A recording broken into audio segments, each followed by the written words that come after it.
Do you feel undervalued, underappreciated, as if you're being overlooked before you're even being seen? I know as a young coach, I sure did.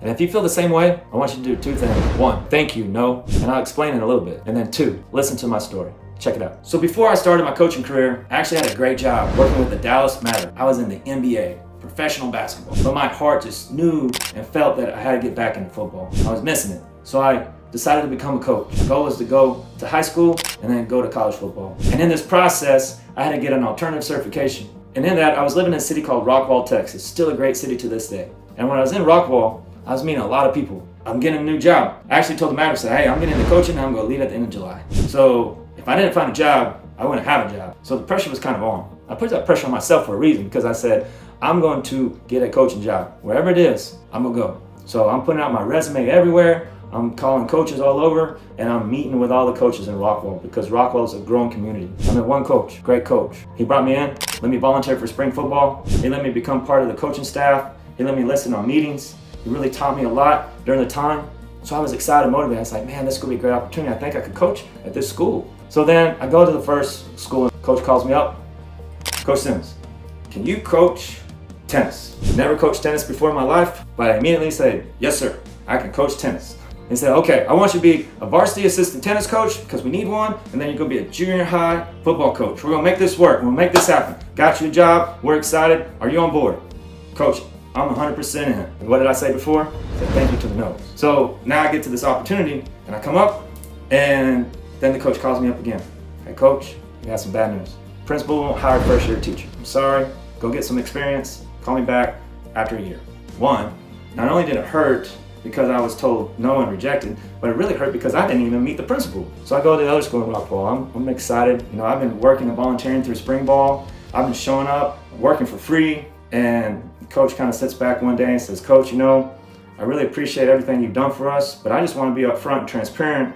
We can't hire first year teachers. So get a year of experience and then come back, call me in a year. And at least he was honest to me, but still it hurt because the principal hasn't even talked to me. Once again, being overlooked before being seen. But then, while I was student teaching in Rockwall, one of the teachers came up and said, hey, my husband is a head coach at a city down the road. I want you to call him. He's looking for a coach. Coach brings me in, said, Coach, I'm gonna show you around. I'm gonna show you everywhere you go be. I want you to coach in junior high, right? I want you to coach football, basketball. I want you to work with varsity JV. I'm excited. We get in this truck, he drives me to the school. This is where you go be. We walk in the school. This is your coach's office. This is the school. I'm excited. Like, he's showing me everything. This coach really wants me to be on his staff.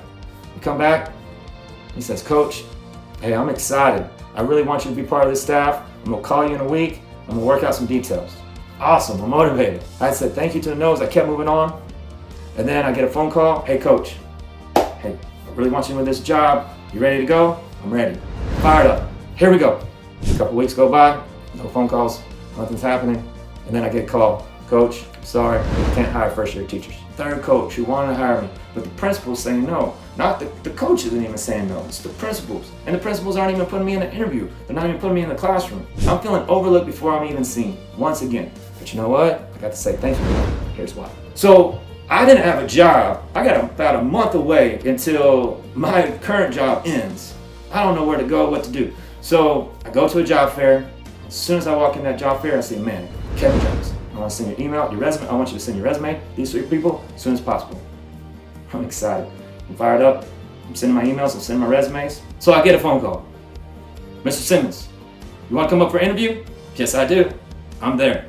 So I get in my car, I drive up, and I get on my way. About an hour drive. I'm excited, I'm motivated, but I have no idea what's going to happen. McCallum Middle School. I get an interview with Kevin Johnson, Sissy Lowe, great leaders that I had worked with, some of the greatest leaders I worked with to this day. And when I go through the interview, I walk out, Mr. Simmons, you ready to work? Gave me some of the greatest years of my life. DeSoto ISD allowed me to coach some of the greatest players that I could ever dream of, work with some of the greatest coaches I could ever dream of, be in the greatest situations I could ever dream of. I was able to go to Oregon for the first Nike 7-on-7 Invitational. I was able to coach in AT&T Stadium multiple times. I was able to work with state championship winning teams. I was able to work with national championship, nationally ranked teams. I was able to work with over 200 Division I athletes.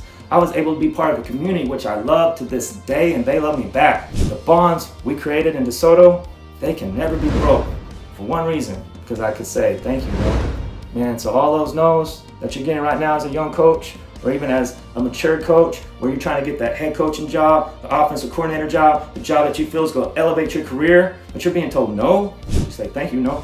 Move on to the next, because that no is going to lead to a yes. That yes is going to lead you to greatness. Thanks again for watching the C1 Coaching Academy video. Be sure to go to c1coachingacademy.com. Be sure to keep watching our YouTube videos, where we're here to help you elevate your coaching game to that next level so that you can strive for greatness.